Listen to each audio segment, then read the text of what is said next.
There's something so alluring in the beauty of a fruit tree in bloom with its fragrant blossoms and its promise of future abundance that makes a gardener want to plant one or two and try growing their own fruit.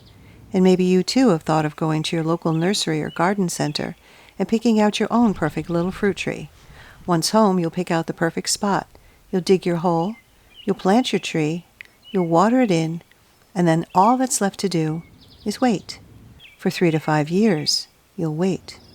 But what if I were to show you how, while you're waiting for your fruit tree to produce, you can turn the small bit of earth surrounding your newly planted fruit tree into a thriving and productive mini food forest, providing you with delicious small fruit and herbs. So you'll be turning your waiting years into harvesting years instead, full of abundance, while you're waiting for your little fruit tree to start producing. So in this video, I'll show you how I turn the 7-foot by 7-foot space around my young apple tree into a highly productive small fruit and herb garden.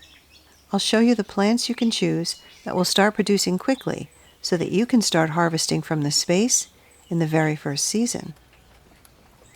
So after you've chosen and planted your little fruit tree, you then need to choose what small fruit-bearing shrubs to place around it. I decided to choose some uncommon fruits that are not available in the produce section of a local grocery store. I purchased a small black currant bush and a white gooseberry bush.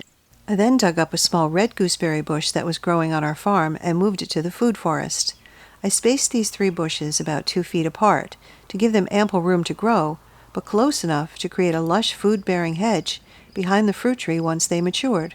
I had to keep in mind when I was designing this food forest that it may seem sparse in the beginning, but to always space plants with their mature size in mind. After planting my gooseberries and currants, I decided to add strawberry plants to the food forest, because strawberry plants are excellent companion plants for fruit trees and herbs. I purchased just 6 plants to start, but by the end of the summer, all of the plants had produced runners, so my initial purchase of 6 plants quickly doubled into 12 strawberry plants. So when you're choosing strawberry plants at your local nursery or garden center, try to look for any plants that are already starting to put out runners, because it's a great way to ultimately get free plants for your garden. After planting the fruit bushes and strawberry plants, I then had to choose what type of herbs I wanted to plant. I wanted to grow mostly perennial herbs, knowing that they would do a great job of filling in the spaces, and I could enjoy them year after year without having to buy new plants each season. I started by planting peppermint, so I could always have some available for tea. I then planted some Greek oregano to use for cooking, and also added a little opal basil plant to use in salads. I also dug up 2 lemon balm plants from another garden and moved them over to the mini food forest, knowing they were a plant that could fill up the space quickly. And then, although it's not a herb or a perennial, I planted 2 Romanesco, which is a relative of broccoli and cauliflower, just because I always wanted to try growing it, knowing at the end of the first season I would pull it out and replace it with 2 small blueberry bushes.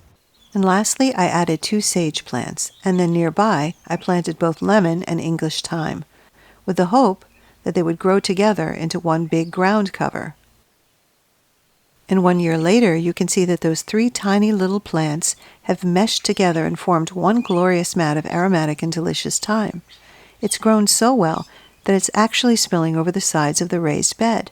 So here's a perfect example of how important it is to know a plant's full potential for future growth and the ability to fill a space before you choose where to plant it. Now I'll show you how this tiny, seemingly sparsely planted mini food forest transformed into this in just 1 year. The gooseberries and currant bush have exploded with growth, the strawberry plants have spread out, and the herbs that dropped their seeds in the fall now have little volunteer herb plants in the spaces around them. I've added a few herbs like rosemary to any bare spots, and a few little flowers in places for some color.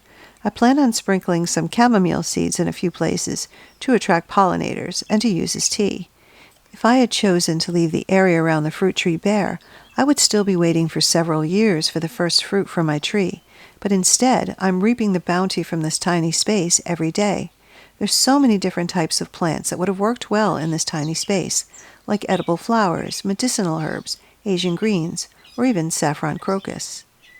I hope you enjoyed this video, and it's inspired you to plant your own little fruit tree, and to create a beautiful and abundant food forest of your own.